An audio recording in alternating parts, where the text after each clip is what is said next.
talk about the economy of Pakistan, we cannot ignore the $72 billion that overseas Pakistanis contribute every year in the economy of Pakistan. Despite that, the overseas Pakistanis have to face many challenges and problems. To talk about these problems, we have today on fire the former Vice President of Merrill Lynch Bank, Mr. Sohail Kiyani, who has been an overseas Pakistani throughout his life, but has decided to move back to Pakistan and contribute his efforts towards the economy of Pakistan. So let's talk to him. Mr. Sohail Kiyani, thank you so much for joining us. My pleasure. So Kiyani sir, basically you are an overseas Pakistani that decided to move back to Pakistan and settle over here. Yes, sir. What various factors prompted you to come back to Pakistan and settle over here? When I came here and then I saw the potential in Pakistan, having lived in 5-6 countries and having grown up in Pakistan and left at the age of 18, then I felt that there was so much to be done here. Actually, Pakistan needs people who have overseas experience. Pakistan needs people who have a vision. Pakistan needs people who can empower and catalyze leadership. So basically, I thought I'd come back with my wife and family and be a small part of the progress of Pakistan, which is coming now, I believe. But how do you think that you or people like you who are overseas Pakistanis can contribute towards the progress of economy of Pakistan? Well, look, Pakistan is not an island. Pakistan is a nation in the Committee of Nations in the United Nations. There are so many countries. So Pakistan is just another country, actually. It has its same problems. It has similar economics. It has similar geography to many countries. Let's talk about Asia. We live in what is called the MESA region. The acronym is MESA, Middle East South Asia. And why I like that acronym is because a lot of our people are working in the Middle East, and they are South Asians. We are South Asians. The Indians are South Asians. The Bangladeshis, the Sri Lankans. There's a whole comedy of nations called the SAARC countries, and we are an integral part of that. So the MESA region is now the next growth phase on this planet, because Europe grew, then America grew, then in the early 70s and 80s we saw Japan and Taiwan and Indonesia and Singapore come up, and that's ASEAN, Association of Southeast Asian Nations. That's 10 nations. Now this region, MESA, will grow, and I believe this will become the fastest growing area in the world, provided that we keep peace and we have a vision. And I think Pakistan needs ideas which can make it grow, because we are second to none as a people. You are true that Pakistan has a lot of potential, and when we talk about the strategic importance of Pakistan, no one can deny that. So how do you think that Pakistani government should play its key role in maintaining that strategic position with its neighboring countries?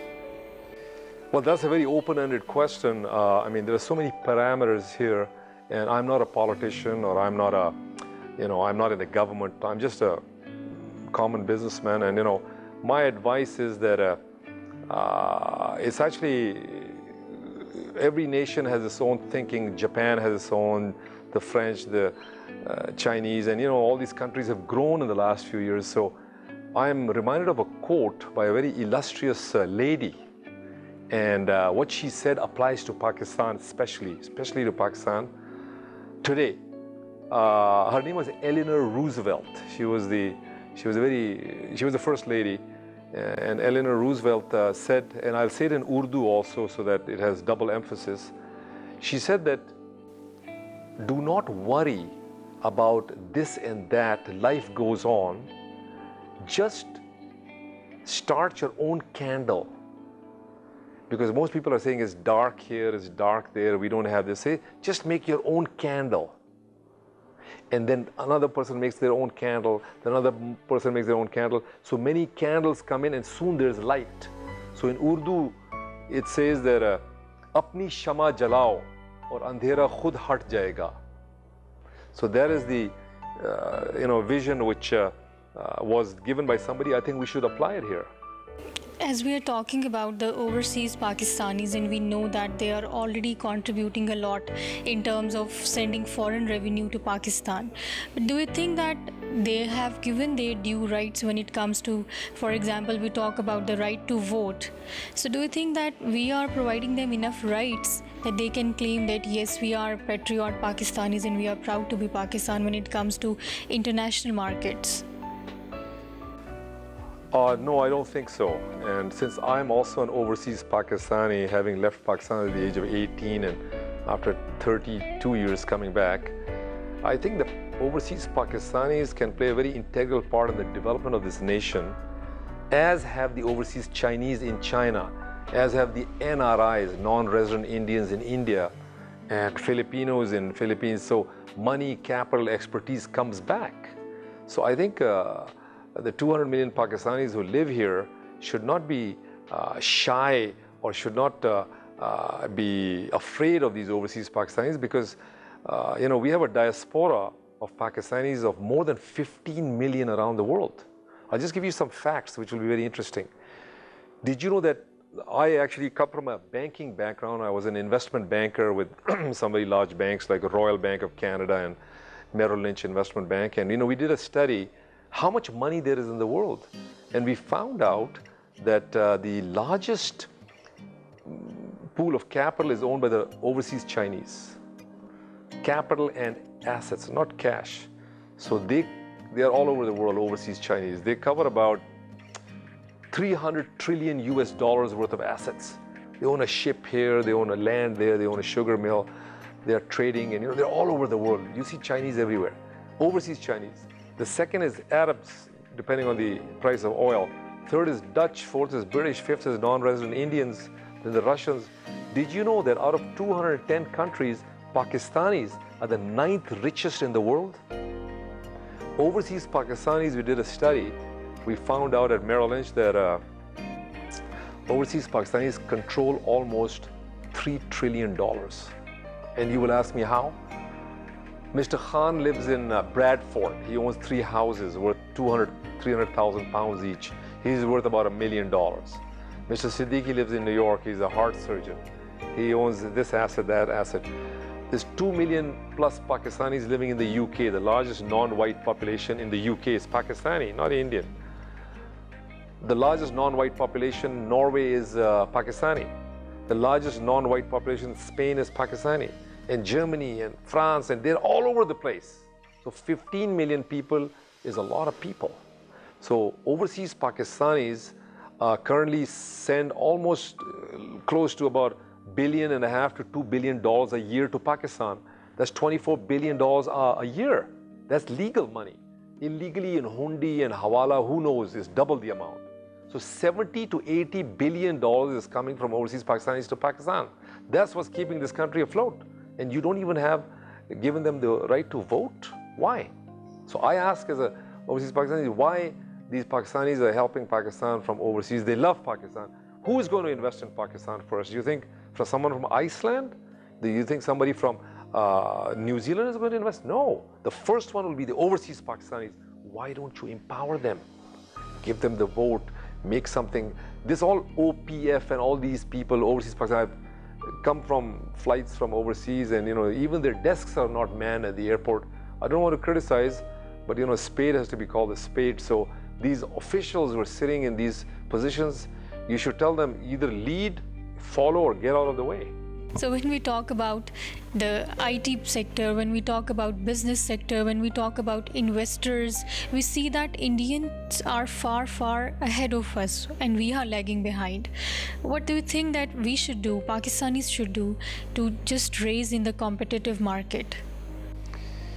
Well, look, I just saw a video about Pakistani companies like NetSol and some of the, HR companies and some of the games companies in Lahore and all that. So Pakistanis definitely have the brain.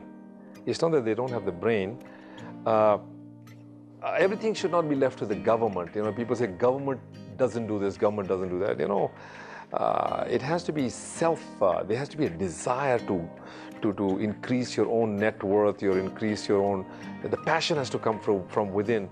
And our young people are growing at leaps and bounds. We are 200 million people. We'll soon be 250 million people. 2,000, what is it? 250 million people, yeah. So the desire has to come by catalyzing certain points which have to come from the people themselves also, from leaders like, your CEO is a good example of someone who is a leader, who has started this channel, who has a magazine. I like these kind of people, and I think they should be encouraged in incubators and helped with the resources of the state and overseas. So being a representative of overseas Pakistanis, how would you define their problems and what is the solution that you would suggest them? That's a very large topic, and of course OPF, the Overseas Pakistani Foundation, should be thinking about it.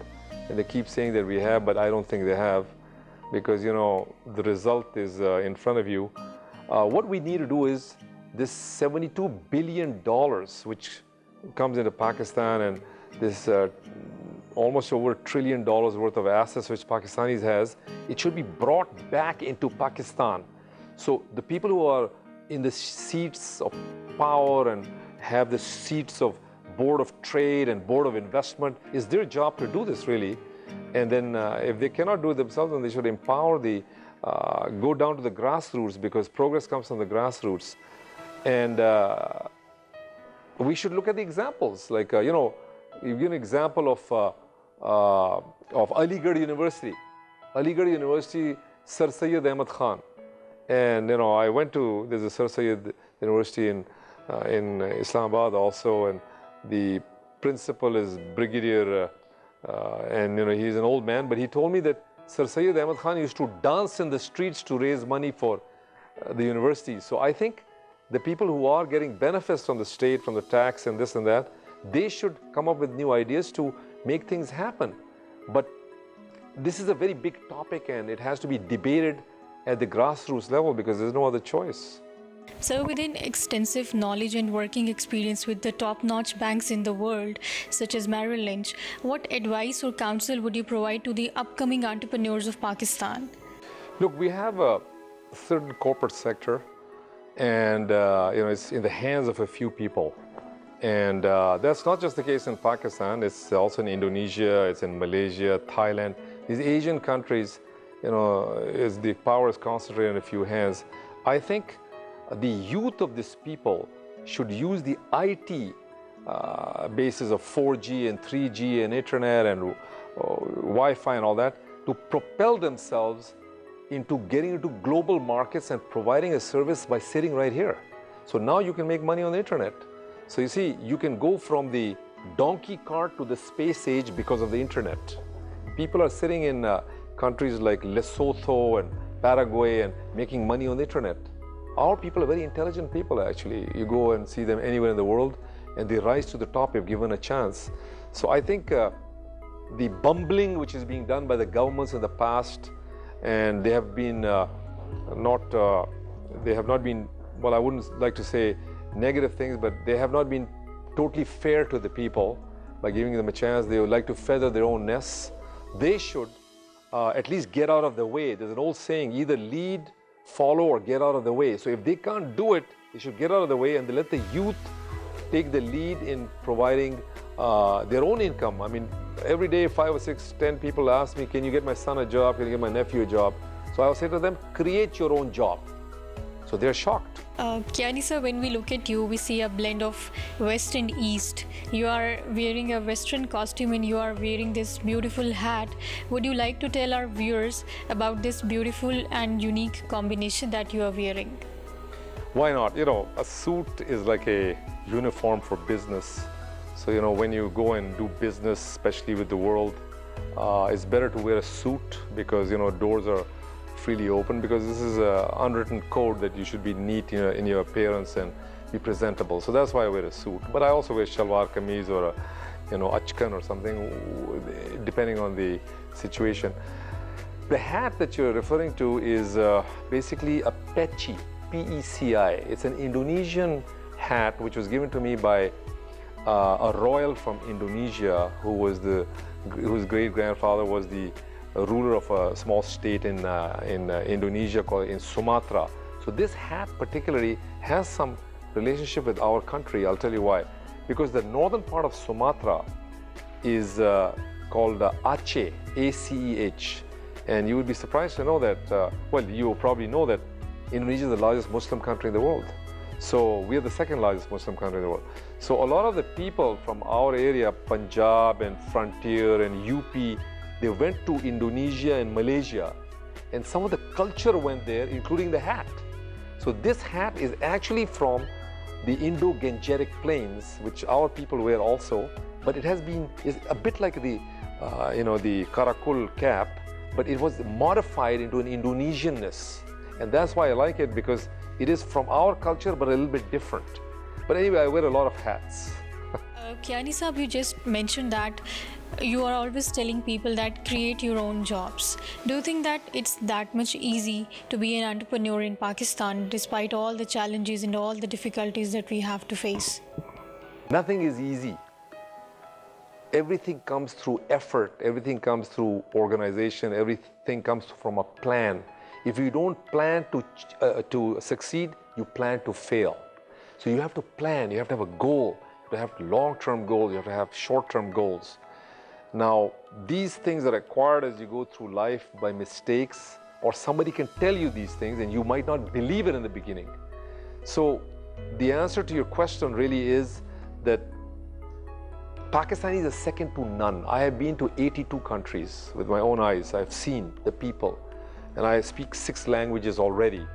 Saya mengerti bahasa Melayu, I speak Indonesian, je suis parle français, I speak French, I speak English, I speak Punjabi, Pashto, Hindko, Takalam al-Arabi, wallahi. I speak all these languages which I have acquired because I made an effort. And language, what is a language? Language is just to communicate. So I'm communicating with you in English, but I could be communicating with you in sign language. Like I also know another language which I encourage people to learn. It's called sign language. What is your name? I don't have to say anything. If I was deaf, I would be talking to deaf people with sign language. So language, there is a computer language. So language is just how to communicate. And if you can acquire the skills and have the interest to communicate, then you will be successful. But if you don't, then you will have more of a struggle. So I hope I answered your question. Yeah. So finally, what is your message for the people of Pakistan? My message for the people of Pakistan is very simple. It can be summed down into a few points. Pakistanis are second to none in the world in intellect, hard work, and their jazba. They can succeed anywhere in the world, and I've seen them succeed in China and New Zealand and Caribbean and Canada and the US. They're everywhere. And they should have a belief in God. They should have a plan, long-term plan, short-term plan. They should break down their goals and achieve them slowly. And it's achievable. There will be ups and downs, but money is not the only criteria to succeed. If you succeed, for example, I just need to tell you a small thing. In our city, we are sitting in Islamabad. My daughter has a bit of an asthma problem.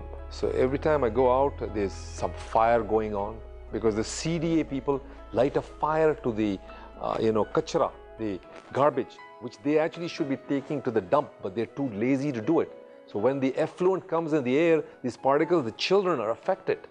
And a lot of them asthma, a lot of people get, and this is terrible because they should be trained not to be on ease for themselves and cause a problem for the people, especially the children. And the only time when this is ameliorated is when it rains. So there's dust in the air and then it rains and then it becomes clean and you can see the mountains. I mean, Islamabad is okay. You go to Lahore or Karachi, is terrible. So the problem today in Pakistan, which everybody says is terrorism, it's not terrorism. Terrorism is also a problem which could be self-inflicted or because of a polarization between different sets of economic disparities. However, the two biggest problems in this country, which nobody talks about, are overpopulation. 6 million people are generated every year, and they have to come into the country. 200 million here, then 206 million, 212 million, and so on. So if you grow, you have to contain your population. You have to have the population thing. And the second thing which people don't talk about is climate change. If you cut the trees in Swat and Dir and Chitral and Gilgit and all that, landslides will happen, floods will come, like they came in 2010, earthquakes will come. And once earthquakes and floods come, nobody's going to stop them. Then, you're done for. So the biggest problem in this country is overpopulation and climate change. Then terrorism comes a distance somewhere. So these are things which we have to think about now. Because, I have small children, and they, once they're 8, 9 years old, and once they are 30 or 40 years old, what we leave, then they will tell us if we did them good or bad. Sir, and what is your message for the people of FIRE who are watching you right now? I encourage you. I say that it's a very good initiative. I thank the CEO of this company. I see that he's a global thinker, and this initiatives like this, which will empower and make the young people think that I can also do it. And I think you should continue in your multimedia exposure and even encourage the people and do programs on economics, because the main thing is the economics of a nation. If you have 2 chickens in every pot, if you have a car in a garage, if you have children's education, then people are calmer. I mean, I'll give you an example of Malaysia. What happened in Malaysia in 1969? I lived in Singapore for 7 years, so I know that whole area. Malaysia had a civil war in 1969. You're too young to know this, but in 1969, Ayub Khan was just coming out, and we had a higher GDP than Malaysia. Malaysia was fighting, the Chinese and the Malays were fighting. Then a leader came called Dr. Mahathir. And then Malaysia now is knocking on the doors of America. They have per capita of, at that time, our per capita was about $350 per year per person. Malaysia was $250. We were above them. Now Malaysia is like 11,000 and we are still around 1,000.